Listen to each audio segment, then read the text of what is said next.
আম্মা জান আয়েশা রাদিয়াল্লাহু তাআলা আনহা, নবীজির বিবি, নবী সাল্লাল্লাহু আলাইহি সাল্লাম উনার বুকে মাথা রাখা অবস্থায় ইন্তেকাল করছেন। তো নবীজি সাল্লাল্লাহু আলাইহি সাল্লামের ইন্তেকালের পূর্ব মুহূর্তে হযরত আয়েশা রাদিয়াল্লাহু তাআলা আনহা বলেন, আল্লাহর নবী সাল্লাল্লাহু আলাইহি সাল্লামের কপাল মোবারক বারবার ভিজে ছিল, ঘামে ভিজে যাচ্ছিল। আমি এক বাটি পানি আইনা দিছি পাশে, আমি নবীকে দেখলাম বারবার তিনি ডান হাত মুবারক ওই বাটির পানির মধ্যে ভিজাইতেছেন আর কপাল মুছতেছেন ঘাম, ইন্তেকালের পূর্ব মুহূর্তে। আর নবীজি বলতেছিলেন, তখন দোয়া করতেছিলেন, আল্লাহুম্মা আইন্নি আলা সাকারাতিল মাউত, আয় মাওলা, মৃত্যু যন্ত্রণার এই মুহূর্তে আপনি আমারে সাহায্য করেন। আল্লাহুম্মা হাফিন আলাইয়া সাকারাতিল মাউত। এরপরে নবী বলছে, আল্লাহ আমার মৃত্যু যন্ত্রণা সহজ করে দেন।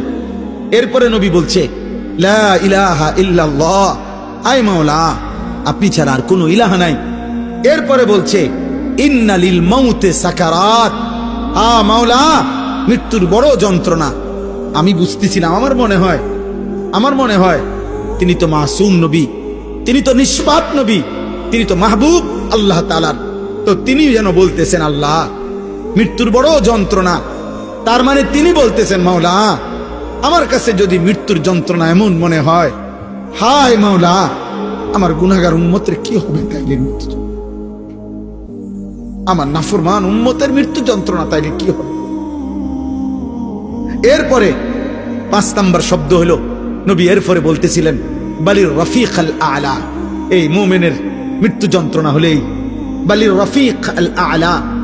হাদিসের ব্যাখ্যার মধ্যে আছে, অর্থাৎ হইল এগুলো যখন বলতেছেন নবীজি, তো আর মালাকুল মউত আজরাইল আসছেন, আল্লাহ নবী সাল্লাল্লাহু আলাইহি সাল্লামকে বলতেছিলেন, বন্ধু আপনার মালিক জানতে চাইছে আর কিছুদিন থাকবেন কিনা নাকি যাবেন।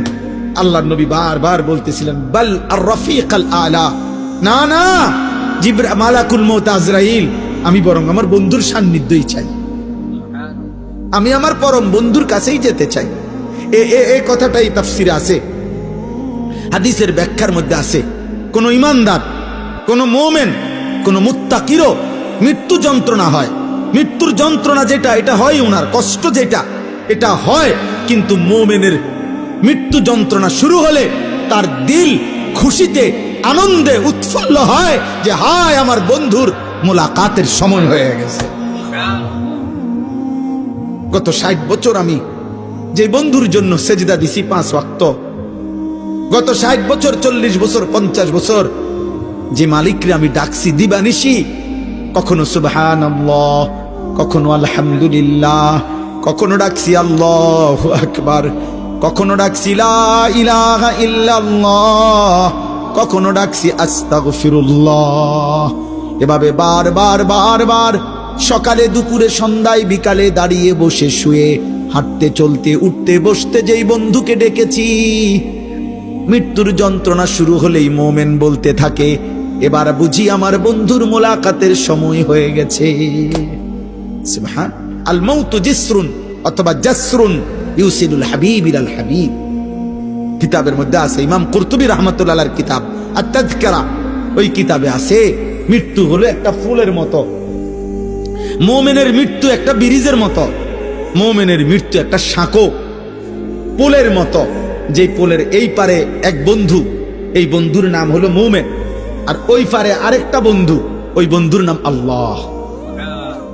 এই একজন হাবিব, এখানে একজন হাবিব, তো ওই পারের বন্ধু আল্লাহ, এই পারের বন্ধু মুমিনকে ডাকতেছে, আও আয়ালো, এই পোল এটা পার হয়ে আসো, আসো আমি বন্ধুর মুলাকাতে আসো। তো বুজুর্গানে দিন বলে, মৃত্যু হচ্ছে এমন যে একটা পোল, যেন এক বন্ধু এই পোল পার হবে মানে মৃত্যুবরণ করবে, তো পরম বন্ধু আল্লাহর মুলাকাত হয়ে যাবে, মুলাকাত।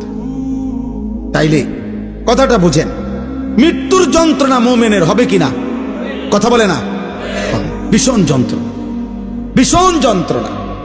কিন্তু মুমিন এতে করে যত যন্ত্রণাই হোক সে তৃপ্তি পাবে। কোনটা? কেন? আমার আল্লাহর সাথে কি হয়েছে? সাক্ষাতের সময় হয়েছে। কিন্তু মৃত্যুর যন্ত্রণা হবে। আচ্ছা, মুমিনের মৃত্যু যন্ত্রণা কেমন আরেকটা উদাহরণ দেই।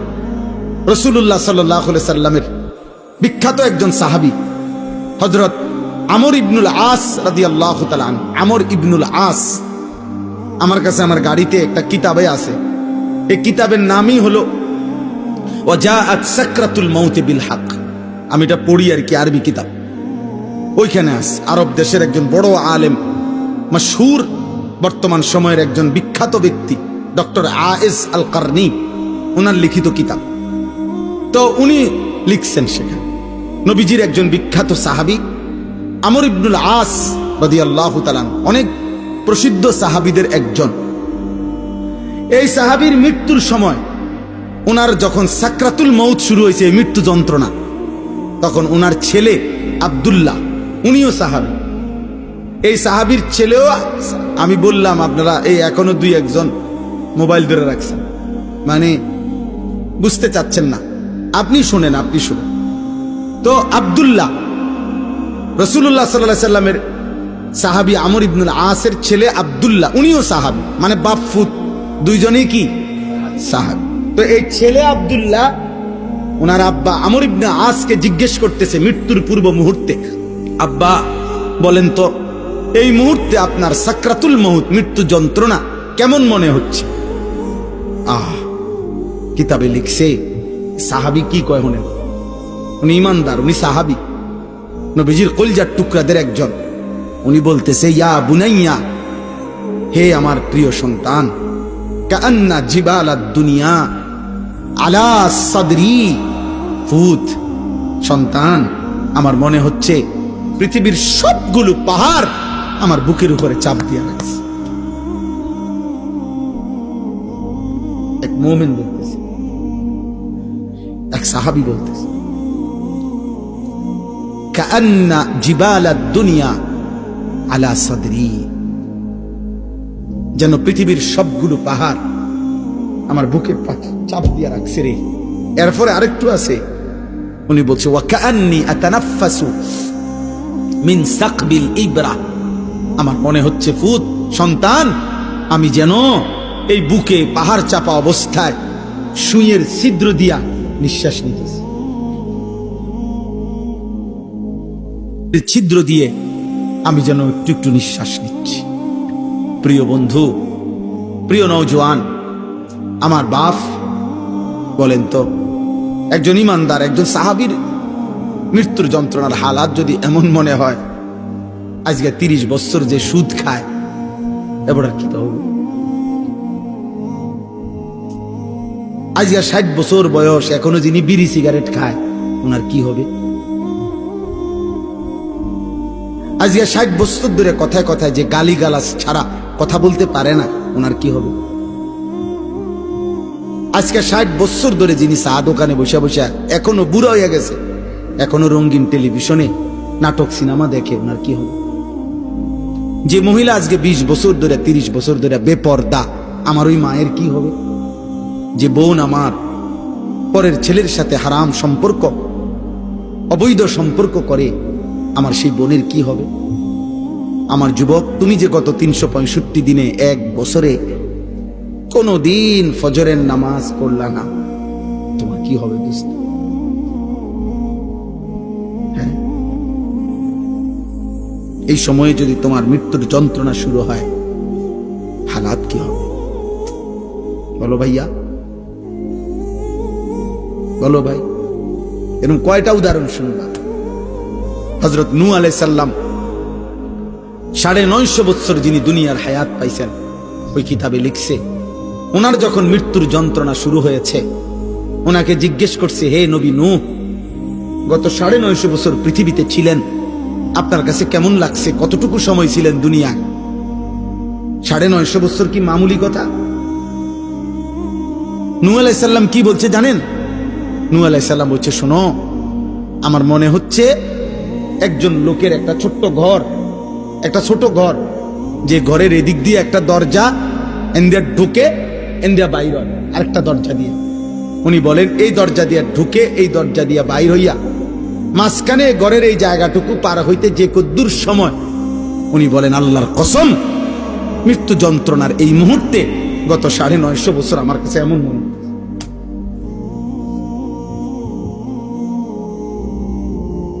তিনি নবী, তিনি নবী। ওনার হালাত যদি এমন হয়, আমার কি, আমাদের কি, আমাদের কি? আয় করিম। এজন্য দোস্ত তাফসীরে একটা উদাহরণ লিখছে, এই একটা উদাহরণ দিলে আপনি বুঝবেন। এবার বিপরীত অংশের উদাহরণ শুনেন। এই পৃথিবীতে ধরে নেন, ছেলেরা তোমরাও শোনো, কোন একজন যদি বুঝে, এই পৃথিবীতে যদি কেউ, তাফসীরের মধ্যে লিখছে 900 বছর হায়াত পাইল। কয়শো বছর? এই 900 বছর সে আল্লাহর নাফরমানি করছে। ধরেন চুরি, ডাকাতি, জিনা, ব্যভিচার, মদ, জুয়া, নাচ, গান, সুদ, ঘুষ, হারাম, আল্লাহর নাফরমানিতে কাটাইছে। সেজদা দেয় নাই, বন্দিগি করে নাই। কিন্তু 900 বৎসরে কোনোদিন 1 সেকেন্ডের জন্য হয় কোনো দুঃখ কষ্ট পায় নাই। ধরে নেন একবারের জন্য একটু চোখের পানি পড়ে নাই তার, একটা কাঁটার আঘাতও তার কোনোদিন লাগে নাই, 1 সেকেন্ডের জন্য তার মনটা খারাপ হয় নাই, কোনো কষ্ট, কোনো যন্ত্রণা, কোনো দুঃখ তার হয় নাই 900 বছরে। কিন্তু করছে কি? নাফরমান করছে কি? খোদার কসম তাফসীরে লিখছে, এই 900 বছর পরে আল্লাহর নাফরমানি করে 1 বিন্দু দুঃখ যে পায় নাই, যেদিন তার মৃত্যু যন্ত্রণা শুরু হবে, মৃত্যু যন্ত্রণার প্রথম সেকেন্ড, 1 সেকেন্ডে আল্লাহর কসম এই 900 বছরের সুখ আর আনন্দ এই নাফরমান প্রথম সেকেন্ডেই ভুলে যান। দ্বিতীয় সেকেন্ডে যদি তারে বলা হয়, হে আল্লাহর বান্দা, দুনিয়ার জীবন তুমি কেমনে কাটাইছ, সে বলবে, আয় রব মাওলা, জীবনের সুখ কি জিনিস আমি কোনোদিন দেখি নাই, আনন্দ কাকে বলে মাওলা আমি দেখি নাই।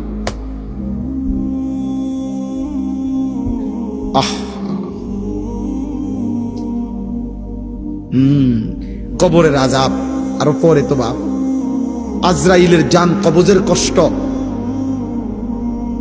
সেটা তো আরো পরে। এটাই আমি তর্জমা বললে আমার কথা শেষ হয়ে যাবে। এরপরে হাসরের ময়দানের কষ্ট, এটা তো আছেই। মিজানের পাল্লায় ওজনের কষ্ট, সেটা তো আছেই। ফুলসিরাত পার হওয়ার কষ্ট, সেটা তো আছেই। জাহান্নামের আযাবের কষ্ট, আগুনের কষ্ট তো আছেই দোস্ত।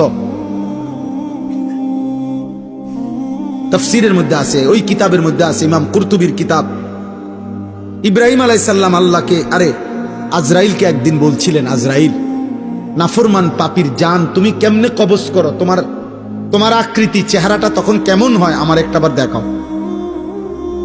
খোদার কসম আজরাইল বলছে, ইব্রাহিম নবী, আল্লাহর দোহাই, আপনি আমার এটা দেখতে চাইেন না, আপনি পারতেন না সহ্য করতে।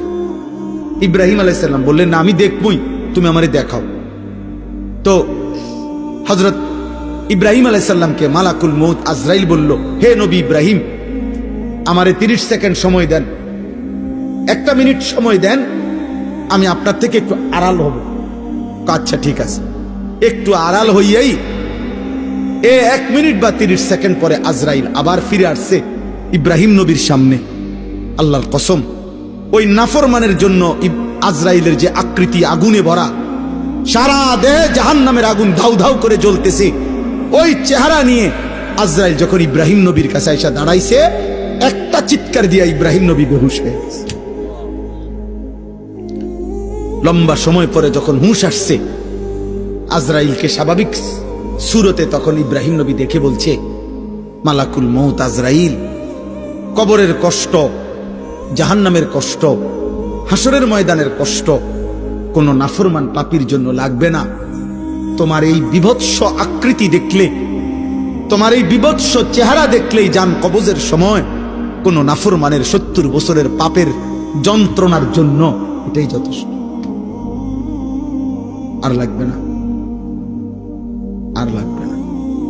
3 নাম্বার, নবী সাল্লাল্লাহু আলাইহি সাল্লামের হাদিসে আছে, আমি নিজে পড়ছি, আল্লাহর নবী সাল্লাল্লাহু আলাইহি সাল্লাম বলছে, কোন নাফরমান পাপীকে আল্লাহ তাআলা ফেরেশতাকে বলবে হাসরের ময়দানে, আল্লাহ বলবে, ওরে ওইখানেও নবী কথা বলছে যে 60 বছরে 70 বছরে যে কোনোদিন দুঃখ পায় নাই, আল্লাহ এরকম সুখের নাফরমান।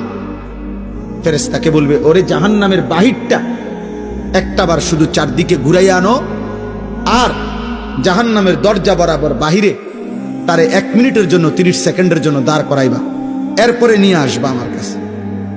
ফেরেশতা তাকে জাহান্নামের চারদিকে ঘুরাইয়া জাহান্নামের দরজার কাছে 30 সেকেন্ডের জন্য 1 মিনিটের জন্য যখন রাখবে, দাঁড় করাবে, জাহান্নামের ভেতর থেকে আগুনের একটা গরম বাতাসের একটা ধাক্কা, বাতাসের একটা ঝটকা এই নাফরমান পাপীর বুকে আইসা লাগবে। এরপরেই ফেরেশতা তাকে আল্লাহর সামনে নিয়ে আসবে। আল্লাহ তাআলা বলবে, আমার বান্দা গত 70 বছর খুব সুখে এবং আরামেই কাটিয়েছ না? আল্লাহর কসম, নবী বলে, ওই ব্যক্তি তখন বলবে, রব্বুল আলামিন সুখ কাকে বলে, আনন্দ কাকে বলে আমি জীবনে কখনো দেখিনি। বিশুদ্ধ হাদিস। এজন্য প্রিয় ভাই, রাত অনেক হয়েছে, নয়তো আরো বলতাম। কয়টা শুনবা তুমি? কিসের উপরে ভিত্তি করে যারা নামাজ পড়ছেন না, কেন পড়ছেন না? কোন বিষয়ের উপরে আপনি আস্থা নিলেন? কার উপরে আপনার ভরসা নিলেন? কোন শয়তান, কোন ইবলিস আপনার আস্থা ভরসা দিছে যে তোর কিছু হবে না? কিসের উপরে ভরসা করে সুদ খাইতেছেন, কিস্তি নিতেছেন, হারাম উপার্জন করছেন? বলেন না, কোন কথার উপরে ভরসা করে? যুবক, তোমার কে এমন ভরসা হইল যাকে পেয়ে তুমি আল্লাহকে ছেড়ে দিলা? সুদখোর বাবা, কে আপনারে এরকম ভরসা দিল যাকে পেয়ে আল্লাহকে ছেড়ে দিলেন? বেপর্দা নারীকে বলেন, বেহায়া মহিলাকে বলেন, এই বোন, কে তোমারে এমন ভরসা দিল? মা গাররাকা বিরাব্বিকাল কারীম। আল্লাহ বলে, বান্দা, আমার মতো দয়ালু মেহেরবান মাওলা থেকে কে তোমারে ধোঁকা দিল? আমার চাইতে এমন দয়ালু কারে পেয়ে গেলা যাকে পেয়ে তুমি আমি আল্লাহকে ছেড়ে দিলা?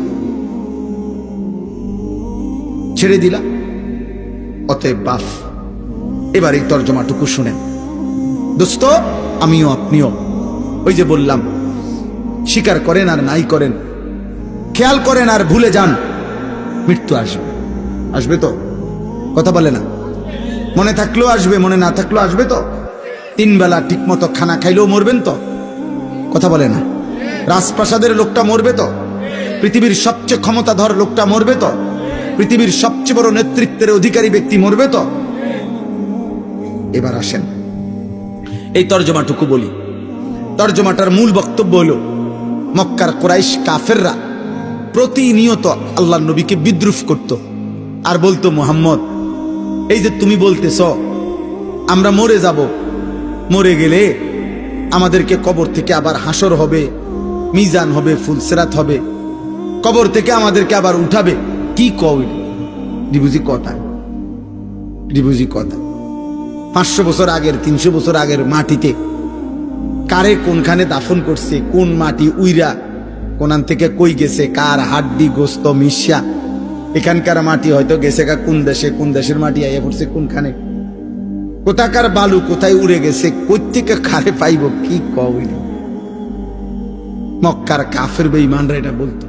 ফাকালাল কাফিরুনা হাদা শাইউন আজীব। মক্কার কাফেররা বলতো, মুহাম্মদ, এটা তো একটা আশ্চর্য কথা, কি কও এগুলা, কি কও। এবং তারা বলতো, হায় আমার শরীর, আমার সিদ্ধান্ত, আমি মন চাইলে খাই, মন চাইলে ঘুমাই, মন চাইলে সামনে যাই, পিছনে যাই, যা ইচ্ছা তাই করতে পারি, তাইলে আমি তো আমার কাছে স্বাধীন, আমারে আবার নিবে কে, উঠাবে কে, হিসাব করবে কে? এইভাবে তারা কোনোভাবেই কবর, হাসর, আখেরাত, বিচার, মিজান, ফুলসেরাত এগুলো বুঝতে চাইতো না। তো আল্লাহ তাআলা এই আয়াতে তাদেরকে একটা বিষয়, এক নাফরমান পাপীদেরকে বুঝাইতে চাইছেন। কি বুঝাইছে? আল্লাহ তাআলা বলেন, তাফসীরের মধ্যে আছে, এই আর অল্প একটু তাফসীরের মধ্যে আছে, প্রত্যেক পাপী, কথাটা বুঝেন, প্রত্যেক নাফরমানের যখন মৃত্যুর সময় হবে তো মালাকুল মউত আজরাইল তার যখন জান কবজ করতে আসবে, তো নাফরমানের জান কেমনে কবজ করে? তো তাফসীরের মধ্যে আছে, প্রত্যেক নাফরমানের যখন জান কবজের সময় হবে, তো মালাকুল মউত আজরাইল প্রথম তার কলিজার ভিতর থেকে তার রুহুটা একটা টান দিয়া ছিঁড়ে ফেলে। এই টান দিয়া যখন রুহুটা ছিঁড়ে ফেলবে, তখন রুহুটা আইসা এই কণ্ঠনালী এখানে আইসা আটকায় যায়। এটারে বলে হুলকুম অথবা তারাকি, কাল্লা ইদা বালাগাতিত তারাকি, অথবা ফালাউলা ইদা বালাগাতিল হুলকুম। এই যে না, এই কণ্ঠনালীর অগ্রভাগে এসে রুহটা আটকায় যাবে। এবার আর এটা বাইরও হয় না, ভিতরেও যায় না, এই অবস্থায় থাকে। এরপরে আপনি এইটা দিয়ে এখন বুঝবেন সহজ। ওই দেখেন তো, এই যে টিস্যুর এই কাগজগুলো, এটা দেখেন বের করা খুব সহজ, এই যে টান দিলেই বের হয়, দেখছেন? এটা সহজ না? আচ্ছা, এই যে এগুলো দেখছেন, এই কাগজটা এনে একটা আলগা পলিথিন আছে, কথা বলেন না? এটার সাথে এমন ভাবে লাগানো যে এটা চাইলেই আমরা টান দিলে খুলে না। এইটা যদি খুলতে হয়, এই পলিথিনটা কেমনে খুলতে হইব? এইটা এরকম টানে টানে ছিটতে হবে, ঠিক না? এই তাফসীরের মধ্যে লিখছে, নাফরমান পাপীর এই রুহুটা কণ্ঠনালী থেকে মালাকুল মউত আজরাইল এরকম টাইনা টাইনা ছিঁড়া ছিঁড়া বাইর করে। অথবা কাবাবের শিকে, কাবাব যারা গোশতের কাবাব খায়, শিক মানে লোহার শিকের মধ্যে ফেসায়া ফেসায়া আপনার কাবাব বানায়, এই কাবাব থেকে শিক থেকে যেরকম গোশত টাইনা টাইনা টুকরা টুকরা বের করে, মালাকুল মউত আজরাইল রুহুটা এইভাবে কাবাবের শিক থেকে কাবাব যেভাবে টেনে টেনে ছিঁড়ে, এভাবে ছিঁড়ে, এভাবে ছিঁড়ে ফেলে, এভাবে ছিঁড়ে ফেলে। অথবা যদি কেউ বুঝে এরকম যে কোন ভিজা জিনিসের মধ্যে যদি তুলা ভিজা জিনিসের মধ্যে আটকাইয়া যায়, যেই তুলা এমনি স্বাভাবিকভাবে পড়তেছে না, তো এই তুলা যেরকম টাইনা টাইনা, ব্যান্ডিজের তুলা যেরকম টাইনা টাইনা ছিঁড়ে, খুদার কসম আল্লাহর নবী বলছে নাফরমানের রুহুটা আজরাইল এভাবে টাইনা টাইনা ছিঁড়বে, টেনে টেনে ছিঁড়বে। ফালাউলা ইজা বালাগাতিল হুলকুম। তো এবার আসেন এখানে, আল্লাহ তাআলা বলেন এই নাফরমান পাপী, তো এই মক্কার কুরাইশ কাফের বেঈমান মুশরিকদেরকে কিয়ামত পর্যন্ত আল্লাহ চ্যালেঞ্জ করছে যে এই কণ্ঠনালীর কাছে আইসা যখন রুহুটা আটকাইয়া যায় নাফরমানের, তখন নাফরমান তো ছটফট করে, তো তখন তার আত্মীয় স্বজন সব তো পাশেই বসে থাকে, তারা তাকায় তাকায়া দেখে। তো আল্লাহ বলে, হে নাফরমানরা, যেহেতু তোমরা বলতেছো তোমার শরীর, তোমার স্বাধীনতা, তোমার ইচ্ছা, তোমার যা মন চায়, তোমার সব ক্ষমতা, এখন এই মুহূর্তে তোমার এই নাফরমান আত্মীয় যার কণ্ঠনালী আটকায় গেছে রুহু কণ্ঠনালীতে, এখান থেকে তার রুহুকে আগের জায়গায় ফেরত দাও। তুমি না বলে কইতেছো কবর হবে না, আখেরাত হবে না, মিজান ফুলসিরাত হবে না, তোমারে ফিরাবে কে, উঠাইবে কে কবর থেকে? তো যেহেতু তোমার এই ক্ষমতা, তো এখন তার জিউনাহা, এই রুহুটাকে এখান থেকে আগের জায়গায় ফেরত দাও। আনো তো, সম্ভব? কথা বলে না সম্ভব কারো পক্ষে? তো আল্লাহ তাআলা বলেন, যদি সম্ভব না হয় তো আল্লাহ তাআলার ক্ষমতার সামনে অহংকার করছো কেন? আল্লাহর ক্ষমতার সামনে যুক্তি দেখাচ্ছ কেন? যুক্তি দেখাইতেছ, এই কথাটাই আল্লাহ বলছে। ফালাউলা ইজা বালাগাতিল হুলকুম, যখন রূহু এসে যাবে কণ্ঠনালীর কাছে, ওয়া আনতুম হিনা ইদিন তানদুরুন, তোমরা স্বজনরা তখন চারদিকে তাকে দেখতেই থাকবা। ওয়া নাহনু আকরাবু ইলাইহি মিনকুম ওয়ালাকিন লা তুবসিরুন, আল্লাহ বলেন, এবং আমি আল্লাহ তখন তোমার ওই ব্যক্তির সামনে আমি আছি, আমি তার নিকটেই আছি, যদিও তোমরা দেখতেছ না, আমি আছি, আমি আছি। আচ্ছা, আমি আল্লাহ দাঁড়াইলাম, আল্লাহ বলতেছে আমিও আছি, তোমরাও আসো। তেও হইয়া রইছে, আজরাইলও টান মারছে, বুঝলেন না কথাটা? পজিশনটা বুঝছেন না? আল্লাহ বলছে আমিও আছি, তোমরাও আসো, তারও অবস্থা খারাপ, কণ্ঠনালীর কাছে রুহু চলে আসছে। এবার আমি আল্লাহ চ্যালেঞ্জ করলাম, ফালাউলা ইন কুনতুম গায়রা মাদিনিন, তোমরা যদি মনে করে থাকো তোমাদেরকে কবরে নেওয়া হবে না, আখিরাতে উঠানো হবে না, পুনরায় হাসরের ময়দানে একত্রিত করা হবে না, তাহলে তারজিউনাহা ইন কুনতুম সাদিকিন, তোমাদের দাবিতে যদি তোমরা সত্যবাদী হয়ে থাকো তাহলে এই রুহু ফেরত দাও। দাও, এই রুহু ফিরায় দাও, এই রুহু আপন জায়গায় বসায় দাও। সম্ভব? কথা বলে না সম্ভব? তাহলে আল্লাহকে অস্বীকার করছো কেন? এমন মৃত্যু কি তুমি আর দেখো নাই? এমন লাশ কি তুমি আর দেখো নাই? এমন কারো জানাজা কি তুমি পড়ো নাই? বলো, যে লাশের জানাজা পড়ছো তুমি খবর নাও, তার স্বজনরাও তো তারে বাঁচাইতে চেষ্টা করছে, তারে সান্দিনার থেকে ঢাকা নিছে, ঢাকার থেকে ইন্ডিয়া নিছে, ইন্ডিয়ার থেকে ব্যাংকক নিছে, ব্যাংকক থেকে তারে লন্ডন নিছে, খবর নাও। তাকেও তো বাঁচাবার জন্য বারবার চেষ্টা করছে, কিন্তু কেউ তো ফিরাইতে পারলো না। আমি আল্লাহ তো নিয়েই গেলাম। তাহলে তোমার চোখের সামনে যেহেতু প্রতিনিয়ত মানুষ মরছে, চলেই যাচ্ছে, তুমিও তো চলে যাবে, তুমিও তো চলে যাবে। তাহলে কেন এই বাড়াবাড়ি, কেন এই অহংকার? এমন যদি হতো যে আমার যে, এই বেটা বাবা বসো, আব্বা বসো, এমন যদি হইতো যে আমার এই পরিমাণ শক্তি, ক্ষমতা, দল, পদ, পদবী আছে, সম্পদ আছে, যে আমি মৃত্যু থেকে ঠেকাইতে পারবো, এমন কি সম্ভব? কথা বলেন না, এই শেষ কথা বলেন। অতএব দোস্ত আমার, কোনোভাবেই মৃত্যুর এই অনিবার্য বাস্তবতাকে আমরা হারাইতে পারবো না, সরাইতে পারবো। মৃত্যু এসে আমাদের সব আয়োজন থামাই দিবে, সব ব্যস্ততা থামাই দিবে। নবীজি বলছেন সাল্লাল্লাহু আলাইহি সাল্লাম, ধরে নেন, নবীজি উদাহরণ দিয়ে বুঝাইছেন যে